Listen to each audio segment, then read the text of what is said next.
Esto es Una Lome te transforma, un espacio para que mujeres como vos, que ya no se conforman, vuelvan a su centro, a su verdad, a su poder. Soy Loreley y si estás lista para resignificar tu historia, lo primero que te digo es, tu energía es única y vivir desde ahí lo cambia todo. Vení, que te acompaño. Bienvenidas a este tercer episodio de mi serie de podcast Una Lome te transforma. Para quienes recién se suman, les súper recomiendo empezar por los dos primeros episodios. Ahí comparto el eje central de mi historia. Había llegado justo al momento en que la rueda dejó de girar. El mundo se detuvo, o bueno, no sé, quizás no, pero yo claramente me quería bajar. Empezó realmente otra historia dentro de las demás historias, como una mamushka de historias, porque así es la vida. Al final, la vida que tuvimos es la historia que nos contamos, y eso no es un dato menor. Podemos contarnos una historia triste, desgraciada, identificarnos tanto con ella y que eso nos lleve a sentirnos cada vez más rechazadas, insuficientes, inadaptadas, o darnos cuenta, ni más ni menos, darnos cuenta de que siempre sucedió lo que tenía que suceder y reconocer que esa fue la vida que nos trajo hasta acá. No me defino exactamente como fan de la psicología tradicional, del psicoanálisis, digamos. Nunca lo fui. Mi primera experiencia fue con una psicóloga de la obra social a mis 23 años. Asistí por 30 sesiones, que eran las que estaban cubiertas, y en la última él me dio el alta diciéndome que yo era muy capaz de ver mi propia situación desde casi todas las perspectivas posibles, que podía seguir sola mi camino confiando en mi sentido común. Ese fue el día que le conocí la voz. Yo estudié counseling unos años después y uno de los principios más importantes, ya que es psicología humanista, es confiar plenamente en el cliente y ofrecer escasa intervención para no cortar el flujo de las emociones del consultante, pero sí debemos envolver al otro con unos brazos invisibles, haciéndolo sentir escuchado, comprendido, validado. Pero en este caso esta psicóloga no era counselor. No me hacía sentir nada de todo esto y literal jamás emitió un sonido. La segunda vez que fui en mi vida, y recuerdo muy bien esta vez porque solo fui una vez, lo único que le dije fue que quería sentir equilibrio. Repitió toda la sesión. ¿Y para vos qué es el equilibrio? Lo anotaba, lo remarcaba, lo repetía. Y yo pensaba, señora, señora, creo que las dos necesitamos un poco de equilibrio. Bueno, acá abro un paréntesis. Esta necesidad de sentir equilibrio surgía por algo que descubrí muchos años más tarde cuando estudié diseño humano. Soy emocional. Las personas que tenemos el plexo solar definido, que somos el 50% en el mundo, somos emocionales. Y esto significa que tenemos olas emocionales. Es como un sinfín de fluctuaciones de estados de ánimo que van desde el dolor al placer, a veces sin escala, aunque nada suceda. Aunque nada suceda, nosotros estamos subidos a nuestra propia montaña rusa. Cuando expliqué esto a otros emocionales, siempre suspiraron con alivio, como porque creían que eran bipolares. Sí, es muy común creer eso. Pero bueno, esto lo podemos ver en un episodio aparte, exclusivamente dedicado a este tema. Más adelante, no os preocupéis. Bueno, más allá de todo esto, que bien lo resume Elizabeth Gilbert en su libro Come, Reza, Ama, o para la que no leyó el libro, la película lo reemplaza bastante bien.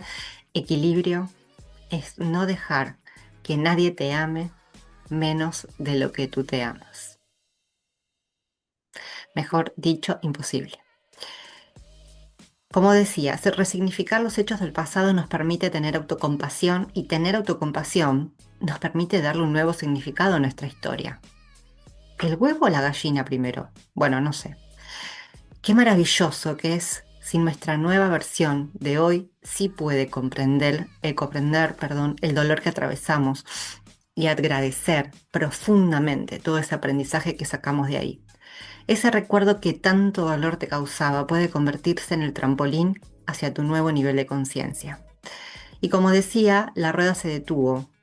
Se detuvo porque yo lo decidí, porque, como conté, no tenía fuerzas para seguir intentando. Ya no tenía ganas, ni fe, ni esperanza.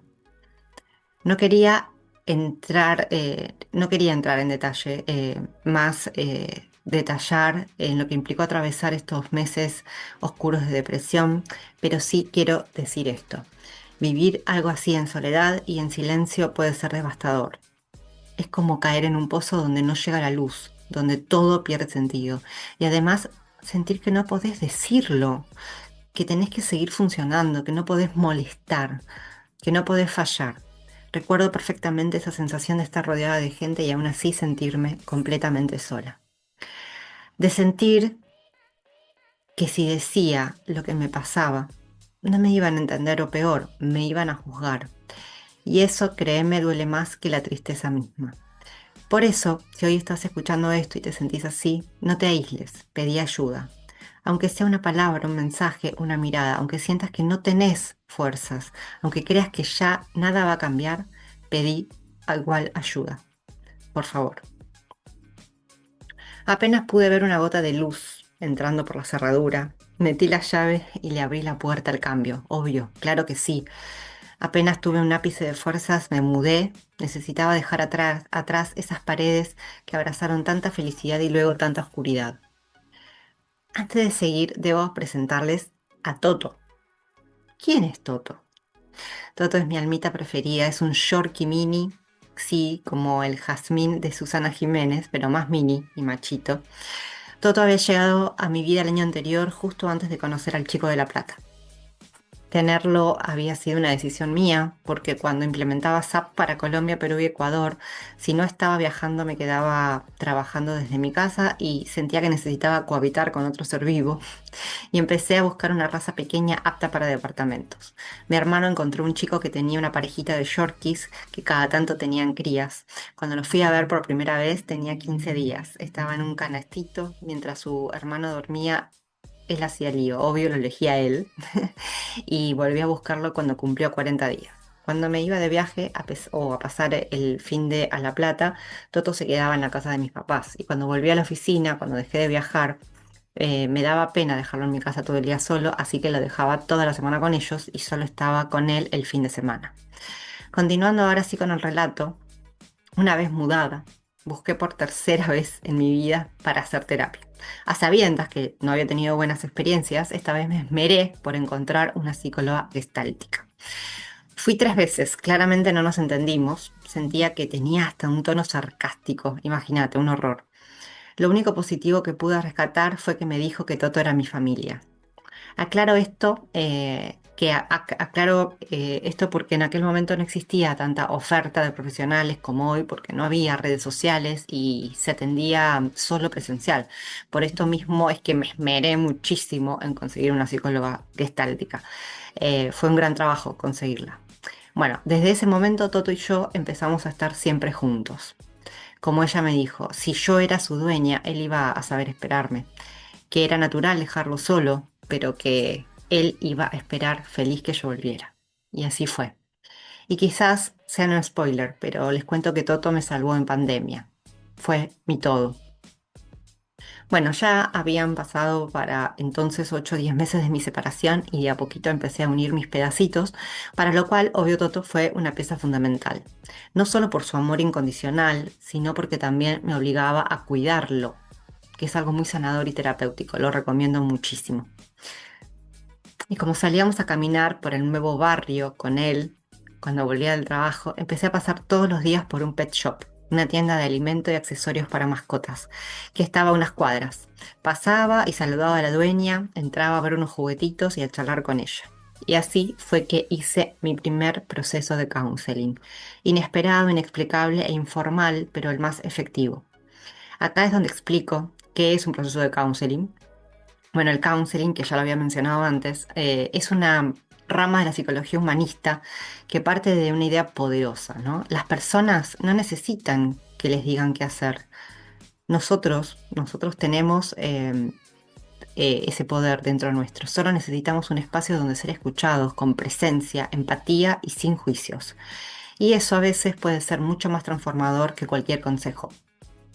La relación que se da entre el counselor y el consultante es íntima y cercana, por la cálida y empática actitud del profesional, y esto es mucho, mucho más importante de lo que suena. Y acá abro un pequeño paréntesis para aclarar que el counselor no tiene matrícula de profesional de la salud, no puede atender consultantes con psicopatologías, es decir, personas con depresión, bipolaridad u otras edades, salvo que sea en un trabajo interdisciplinario con otro profesional como un psicólogo o un psiquiatra. No tiene pacientes, tiene consultantes o clientes.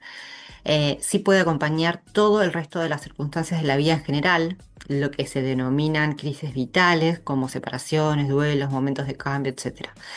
Tenemos la formación suficiente para poder detectar cuando alguien puede tener ciertos síntomas para poder, obviamente, proceder a derivar a otro profesional que corresponda.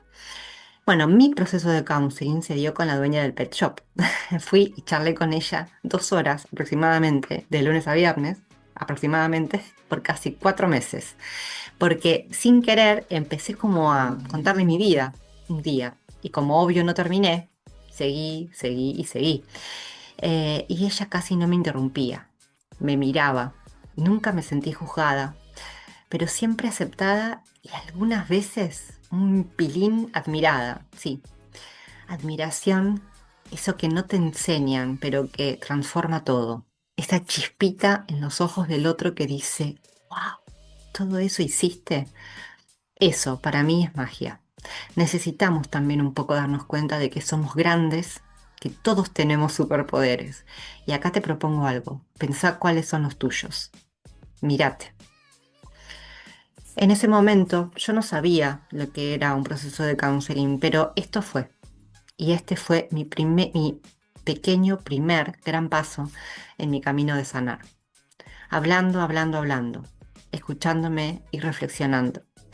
Doy fe de la efectividad del proceso, pero a diferencia de lo normal y habitual, fue claro, muchísimo más intenso, porque en general la frecuencia en la que se da esto siempre es como máximo 1 hora por semana, lo que me parece poco, pero bueno, así son los tiempos de las terapias, claro. También me di cuenta de que mi mamá había nacido counselor sin saberlo. Siempre me dejaba hablar mucho, mucho cuando me pasaba algo. Yo hablaba siempre sola y ella casi no me decía nada. Pero obvio, su mirada siempre era de validación y de aceptación. Pero siempre pensaba, ella sabía que de nada servía que me dé su parecer, su opinión, porque era su yo. Y ella y yo no éramos las mismas personas. Pero en ese momento, como ya les conté, me había alejado un poco de ella en ese sentido, ¿no? De llevarle todos mis dramas. Y por otro lado, también fue importante, por supuesto, tener estas conversaciones con una extraña, ya que tuvieron esas conversaciones mucho más impacto y efectividad. Años más tarde me di cuenta también que de alguna manera heredé genéticamente esta postura de respetar mucho al otro, no juzgarlo. Es algo natural, ¿no? Tener el entendimiento muy profundo de que cada uno tiene su propio mapa mental. Como concepto de la PNL, bueno, por supuesto, el mundo es el territorio, bueno, y en base a nuestras propias creencias, visión y experiencia en la vida armamos nuestro mapa, ¿no? Porque uno puede estudiar mucho la psicología, pero lo más difícil puede ser incorporar como comportamiento, como actitud ante la vida, la empatía y sobre todo tener esta mirada de creer en el otro, que el otro siempre sabe, siempre puede y tener la capacidad de transmitírselo, ¿no? Esa es la verdadera clave. Esa mujer que me escuchó durante meses y meses fue y es aún una gran amiga, una gran mujer que, oh, casualidad, oh, claro, claro que no, claro que no es casualidad, tiene la misma edad de mi mamá. Bueno, y para cerrar este mini capítulo sobre el counseling versus la psicología, podríamos decir, quiero compartir algo más. El counseling se parece bastante al coaching. ¿En qué se parece? Bueno, en esto de pensar de que el poder está en nosotros, ¿no? Pero en que también es muy difícil estudiarlos sin pasar el proceso por el cuerpo. No sucede lo mismo con la psicología, y esto lo digo desde mi experiencia, por supuesto, y con todo respeto, pero creo que es más fácil estudiar la psicología desde un lugar más teórico o sin involucrarse tanto emocionalmente. Al menos así lo viví yo y así lo vi en muchos psicólogos y psicólogas que conocí. Esto, obvio, no es regla. Hay de hecho profesionales de la psicología que después continuaron con otras curiosidades intelectuales y siguieron un camino de poder experimentar todo lo que estudiaron como una manera valiente de encarar la vida. Pero bueno, esto del coaching que les comenté, se los cuento en otro episodio más en detalle porque obviamente también tiene lo suyo, ¿no? El mundo del coaching. Como dato de color, me gustaría traer el ejemplo de la psicóloga de Vicky, de la serie Envidiosa. Es una serie argentina que está disponible en Netflix para la que no la vio. Chicas, no se la pierdan, por favor. Es realmente una joya.